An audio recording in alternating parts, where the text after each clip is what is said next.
higher performing teams have the right tools. It gets really, really hard to manage your advocates in a spreadsheet. If you want, as an organization, to scale, and if you are holding yourselves accountable to showing impact, you really need some of the enabling technology. We work with higher performers, more mature organizations. Their leadership gets it. Their leadership understands that customer advocacy is not just kind of a nice to have altruistic activity, but it is really crucial to a lot of things, to a lot of performance.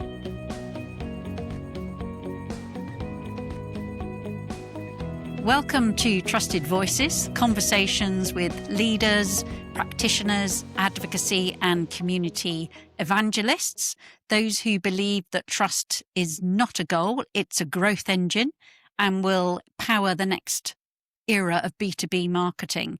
And it's what we call here at Trusted, trust-led growth. Today, I'm delighted to be joined by Amy Bills, Vice President and Principal Analyst at Forrester, and actually for the first time, my fellow colleague and co-founder and co-CEO, Paul Button. So welcome both Amy and Thank you, Paul Emma. to your own podcast, Paul. Yes, here we go. So today's topic session is customer marketing and advocacy trends. So excited to dive into this with Amy. But I'd like to start, Amy, as I do, with what have you last advocated for or want to advocate for now? And it can be anything. I am an active advocate of liberal arts education. I know that sounds a little out of left field, but I have young adults, and I think that it is really important to prepare young adults not just for their vocation as workers, but for a productive life as humans. And I think that the U.S. at least is peppered with really strong, smaller liberal arts colleges that are doing this. And I have young adults who are in this stage of life, and I think that it is maybe overlooked, but a really, really good option for a lot of kids. So that's my current soapbox. And what do your young adults do? They are students at these institutions. So, and so, I'm practicing what I'm advocating, right? I'm not, I am living it. And that's actually made me a stronger advocate because I see what it's doing. I see how they're becoming, educated, but also part of the community, and they're growing into, good, capable citizens, which I think we all agree is super important. Yep. Absolutely. Yeah, I love this because everyone we've asked so far about advocating for have always turned it back to the importance of the human connection and being a bigger person and, for bigger societal issues. I think that's Brilliant. Excellent. What we're going to do is dive into the first question, Amy, for you. So what major shifts are you seeing in B2B customer marketing in the past 12 to 18 months? AI, the capabilities, the concepts, the innovation is obviously affecting everyone. It's a lot of opportunities, probably a little angst. I would say that's not particular to B2B marketing. That is all of marketing, actually all of the organization. And we can maybe talk about that more specifically. The other thing that we have noticed at Forrester, and for obvious reasons, it puts a smile on my face, is that a large part of revenue for most B2B companies comes from existing customers. That slice gets bigger as the company matures. And Forrester research now is looking at about 73% on average of revenue in B2B organizations is coming from either renewal or expansion, cross-sell, upsell, whatever that looks like. So that is a huge chunk of revenue. And it's always, it long felt like a little bit of an uphill battle to remind organizations that you really do need to not over rotate to new business at the expense of your customers. And between the pandemic, which did cause a lot of turning inwards, and then the increasing kind of acknowledgement that you must protect that 73% or whatever it is for you. And we have consistently seen more attention being paid to that, which is fantastic. And the technology, AI in particular, but not exclusively, is going to make that a little easier. So it's maybe a little more palatable. We are never suggesting that you have to shift all of your resources to the existing customer base, but you should shift some and at least have it be proportional. Yeah. And you said it's Hmm. 73%. Is that the Yeah. figure you quoted? And what's that shift in percentage been of late? Well, I think it's two things. The percentage itself has sort of maybe crept up, but it's always been a substantial percentage. When you are a large enterprise B2B organization, you your existing customer base is fueling a lot of your growth. And what's changed isn't so much that percentage. It has always been important. What's changed is we are increasingly seeing organizations kind of acknowledge that and actually take pains to make sure that they protect it.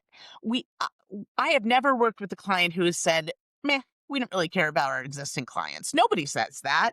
But then if you look at the budget and you look at what they're spending on programs, it's sort of not quite aligning with the proclamation that you care about. And so we are increasingly seeing that shift toward what can we do to protect and energize our base and make this a valuable experience and make sure they are consistently attaining value, because that's a huge proportion of our revenue. So, related to that, I'm going to jump around a minute though. So, when we look at customer marketing as a whole, given everything you said in this shift that needs to happen, the attention, where should customer marketing sit in an organization? In marketing, in customer success? Does it warrant its own standalone function? What are you seeing any companies changing that or shifting their attention more to the organizational structure? And the reason I ask that question is because I think someone else referred to, the stepchild, or it shifted between different ownerships within organizations. And I think I did a post on it needs a stable home. And where should that home be? What should that home look like? That's a great question. So, just to set the context of my answer, a big part of where customer marketing sits starts with, what are you asking customer marketing to do? If you are an organization that says, well, we have a customer marketing team, but actually you view customer marketing as just kind of a flavor of demand marketing. So you're defining your customer marketers as stewards of upsell. And by the way, that is not a mature point of view, but nonetheless, in that scenario, if that's your customer marketing team, they probably sit within the demand marketing function, right? Because they are focusing on demand, and they share probably systems, they share data. Operationally, they're kind of all working with marketing ops. But we don't view at all customer marketing as limited to, upsell. We don't view customer marketing as limited to customer advocacy. Both of those are part of the customer marketing remit. So if we are talking about kind of a customer marketing team that's, on the more mature side, meaning that their remit is helping customer attain value, helping certainly growth, certainly advocacy, maybe even driving adoption, that kind of full charter. It's still pretty logical for customer marketing to sit within the marketing organization, but at the same level as your demand team, your ABM team, corporate comms, if that's where they sit. So instead of being sort of a subset, which is what we used to see, there's kind of an elevation to customer marketing is at the same table and the same level as your growth marketing leadership. The other option, or the other place where customer marketing makes sense, is in a scenario where the organization really is, I would say, way on the end of the maturity, like a very kind of sophisticated, mature organization that understands how much revenue they need to protect. And then we sometimes see kind of like a chief customer officer or a customer organization into which customer marketing, maybe CX, and customer success report. And that drives a lot of collaboration between those teams. But that is not the most common scenario. I mean, ideal state it would be, but it is usually within the marketing organization and it makes a lot of sense to be there. So I have no problem with that. One of the questions we were going to ask you was obviously around what what are the traits of a mature organization that do very well at customer marketing? And I think you've answered that question, but so I'm going to flip it a different way and ask you what are the big watch outs? Where have you seen where the biggest barrier to moving to a much more mature customer marketing organization exists? You picked on things like silos, which obviously we see and we hear about a lot, but I'd love to hear your perspective on that. I think I can almost answer the both questions, right? What should be in place and which is problematic when it's not in place. So a few things that we really see that are really consistent at Forrester when we are working with more sophisticated, kind of ambitious teams. One is the team is oriented around their impact on the business. So, and we all know that this is a struggle. We see a lot, a lot of customer marketing teams who are maybe a little less mature. They're very, very tuned into their activities. Right? We did this many case studies. We had this number of reviews. We had X open rate on our newsletter. There's no shame in activity metrics. You do need those operationally to sort of know where to improve and what's not working. But what differentiates higher performers is that they are also focused on making sure they can demonstrate and what did that mean for the business. If you are mired in activities and are sort of going into QBRs with, we created 6 case studies, that's good and great. Those are labor intensive, but that's not telling leadership and how we are impacting the business. So we just have got to get used to focusing on impact. I'm not saying it's easy. Sometimes it's not, but I am saying it's really necessary. The other things, there are two other things that I can kind of think of are consistent. One is that these higher performing teams have the right tools. It gets really, really hard to manage your advocates in a spreadsheet. It's really sort of asking too much of Excel, to be your advocate management. It gets unwieldy. Heaven forbid it's on somebody's desktop, then get. So you really, at some point, if you want as an organization to scale, and if you are holding yourselves accountable to showing impact, you really need some of the enabling technology. It is just gets difficult to do. And when it gets difficult or you keep all of that knowledge in one person's head, there's enormous risk to that. Suddenly nobody knows where the spreadsheet is. So really don't want to see that. And the third, and I think this is true of a lot of marketing, is when we work with higher performers, more mature organizations, their leadership gets it. And I don't mean to sound woo woo about that, but their their leadership understands that it's important to protect the revenue from the customer base, understands that customer advocacy is not just kind of a nice to have altruistic activity, but it is really crucial to a lot of things, to a lot of performance. And it is sometimes you don't have that. You don't have leadership that's really bought in, and that obviously is a challenge. But whether the team has brought leaders along or you already had leaders who had a good experience at another organization or they just get it, that makes an enormous difference. And it allows the team to focus on what they want to do instead of this constant kind of having to sell your story to your CMO. So if we focus on customer advocacy now, and you touched on AI, but how has the role of customer advocacy evolved that you have noticed with the rise of AI, or has it evolved, or has it yet to evolve? We haven't seen anything yet. Evolving, right, just like AI is evolving. And you know, Emma, we've kind of talked about this before offline, but one of the things that I think is going to be fantastic for people, leaders, and practitioners who are focused on customer advocacy is that one of the impacts of AI is the substantial amount of B2B buyers who are using AI driven search, right? They go to ChatGPT or they see what Gemini has to say, right? That there's no going back from that. It's already like Forrester research again, 95% of B2B decision makers say that using some kind of AI driven search is going to be part of their search process. You're not dialing that back, and nor should you want to. And so that means for organizations, it is very important to show up when those searches are happening. If you don't, there is a real risk that you're not going to even end up on anybody's vendor list because they're going to use their searching to create that, and you're not showing up. They're not really seeing you in that world. And you won't even know that you didn't end up on the list because you don't know that they're searching. You just won't be there. Mhm.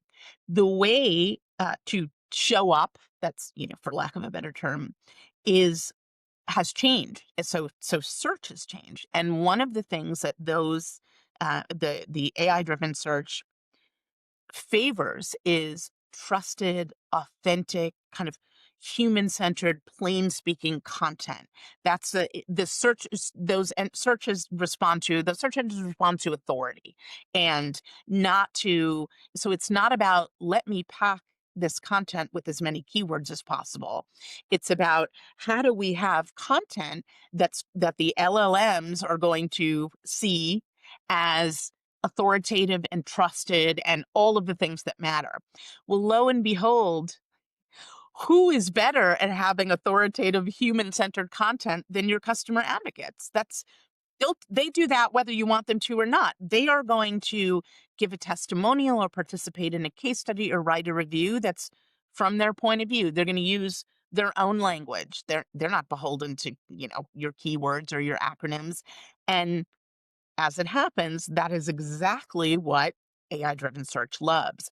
So, advocates, in addition to, for advocacy practitioners, in addition to wanting to support sales cycles with references and case studies, wanting to make sure that they have customer voice at events and, thought leadership, there is also a huge use case now for your advocates they're kind of your search army, and that to me is a huge opportunity for customer advocacy to be really front and center. If you're not talking to your brand team or whoever owns search right now, just drop everything and, you know, chat them because that's a I love tremendous that. partnership. Your search army. Haven't heard that's a Search new army. one. Your Yeah, search army. it's nice. And actually, Amy, you said 95 from your Forrester research, 95%. Is that you quoted 95? Is that coming up? That's now, or that's within the next That's 2 that's years, now. or Since now? we started asking about it, it's just grown. And that particular data point, I think, was asking kind of in the next 12 months, but it asked that several months ago. At this point, I think it's fair to say it is pretty rare that a decision maker or whomever is in charge of doing that early research on whether it's a brand new vendor or making a change is at some point using search that is powered by AI. It would be pretty unusual not to.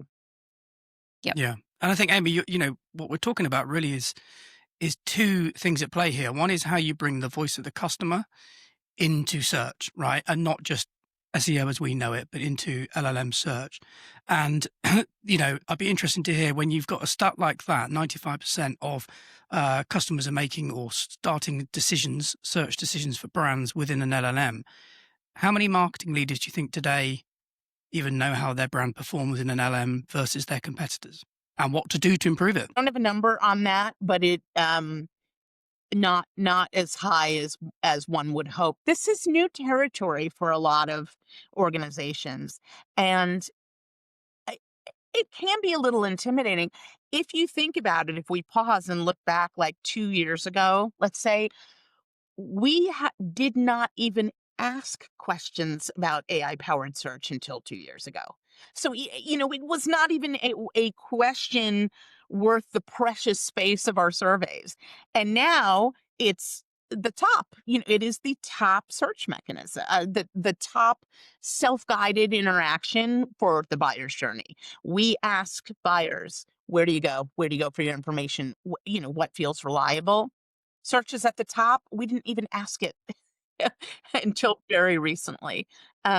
So this is like, it does feel fast. It in a lot of cases may feel a little overwhelming and intimidating. It is difficult to tease out what is kind of aspirational shiny object hype and where should you actually plug in.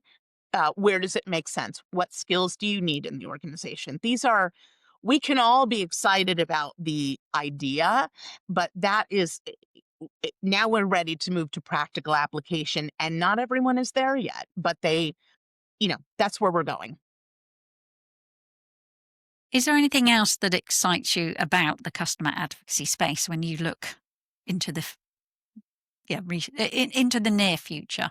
I won't even say 5 years out, but because it happens so Tomorrow. quickly. Yeah. Yeah. Forrester has published some research, kind of a point of view about all of the different influences on a buying decision, right? B2B buying is not like one person. It's not like your own consumer buying where you make an impulse purchase at Sephora. That is not how you make B2B purchase decisions. There are 10, 12, 10, 12, 13 different influencers on average involved in buying decisions. So that's a lot of influence. Certainly it's your internal buying group. But then we really, really in an organized way have to think about who else is influencing our buyers, right? Is our partner network influencing potential buyers? Maybe sometimes. Kind of depends on your organization. How is search influencing your buyers? How are peers influencing your buyers? And one of the big influence blocks is the influence of either current or former customers of the solution that you're considering. You can go to so many places, forums, word of mouth. Um, you can search, you can go to individual websites. There are a lot of places to kind of hear from customers. And when we say that, it can be a little bit, well, shoot, what am I supposed to do about, I'm not even in that conversation. If a buyer is reaching out to a peer as the seller, I don't even know that.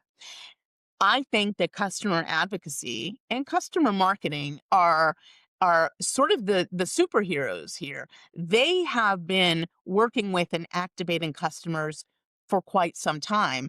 And now one of the things that I loved about the buying network point of view is that customers are an influential group.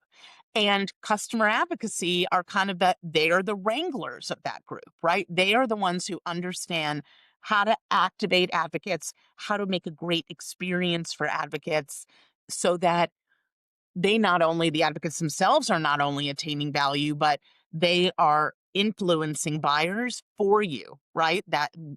Where you may not even know that they're doing so. And I think having a circle in the buying network really, really um, validates how important it is to understand how customers are influencing your buyers. Yeah. And I think we say that, these customers are in communities, as you touch on. They're they're advocating for you whether you realize it or not. And what we're saying, they're hiding in plain sight. And part of what we try to do at Trust is that these are trust signals, and identify these trust signals as they are out there. That it's hiding in plain sight is probably the best description for it. Forrester research is pretty consistent around who do buyers trust. Who do they? It's It's a big decision, and analysts are are up there, yay, and so are our peers. Existing or former customers. Peers always are at the top of that list. People want to hear from the trenches of how their peers have used and experienced the solution. We all do that. This is human nature to want to know what the rest of the pack thinks. That's customer advocacy. That is the job of customer advocacy. Give your Brilliant. customers that megaphone. Brilliant. So, Amy, I think from all of that, I guess there is so much going on in this space right now. It's hugely exciting. But if you could give one piece of advice to an incoming head of customer marketing within an enterprise, what piece of advice would that be? Within the first 2 weeks, I mean, quickly, I love to see when customer marketing leadership certainly gets to know their own marketing organization. Who owns demand marketing, right? That's kind of table stakes. Assuming you're part of the marketing organization, you know your peers. But I love when customer marketing leadership also goes and connects with customer success leadership. That is an unexplored partnership that is nuclear when those two teams work together. Exploring or just engaging with brand, which may be part of the marketing org, engaging with the services team. And if there is kind of a voice of customer or customer insights and it's separate from customer marketing, the customer marketing is caring for and engaging your customers. This is a river that should run through everything. And so I love to see when customer marketing steps beyond their own organization and collaborates with product, collaborates with customer success, collaborates with services. There's real magic in those conversations. And it's incredibly valuable. That's brilliant. No, thank you very much. That's great. Now, we always end our podcasts with a recommendation or with a bit of insight from our guests. And usually that can be maybe someone you'd either like to see join us on Trusted Voices, or maybe a book that you've recently read, or a recommendation you could give to our listeners. So I'm going to hand back over to you and see what that might be. Well, I'm not a big business book reader. I don't, Amy. maybe I know. I just Your own I don't research. tend to tuck into a business book. I'm mostly, kind of fiction and biography. So my book recommendations might fall flat. I do really like and just really recommend to anyone who's ever been in a position of hiring or managing people. It's a book. It's not fiction. It's a book by Danny Myers, who runs the restaurant group that owns Shake Shack and Union Square Cafe in New York. Right, it's a bit. It's called Setting the Table, and it's about hiring and managing people. And yes, it's restaurant related, but really, if you cross out the word restaurant, it is so applicable. And it's a great read. Doesn't matter if you're foodie or not. It's not about that. And the essence of it is sort of, it really goes back to my earlier statement about liberal arts education. The essence of his kind of their hiring philosophy is that half of it is the detailed knowledge of the business. Do you know how to serve? Do you know how to run a bar? And the other half, a little bit more, like the 51%, is about the kind of person you are. Are you curious? Are you open to change? Are you rational? Do you try to lift others up? And their sort of philosophy is you can't just have one half of that. And if it comes to it, the part about you being a good human is the most important because the other things can be trained. And I have always thought of that, in hiring, in working with people, how important that is to have just the essence of being a good person to work with. Yeah, I love that.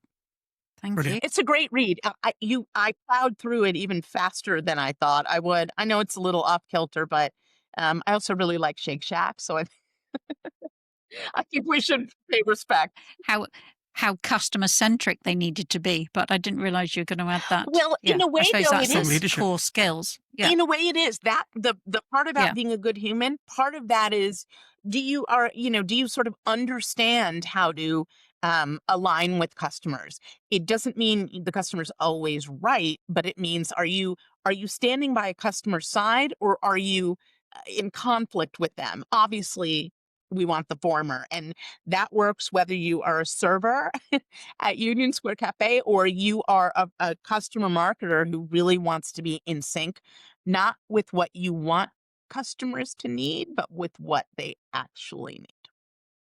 Yeah. Thank you so much again, Amy, for spending the time Of with us. course. I've got a whole list of codes that was so insightful, so valuable. We'd probably love to invite you back again later. Give you a break from us now, and then invite you back. That was fantastic. That's wonderful. Yeah, it's a pleasure, and it's fun to talk about. I do think this is really exciting moment, but people do need to seize it. It's not going to drop in your lap. So, if you are a practitioner or a leader, you're going to have to be proactive about it, but it's there. That it's there for you to leverage. You just need to want to do it. Brilliant. Thank you Thank you very Amy. much. Yeah, thank you very so much. much. Much appreciated. Okay, talk soon.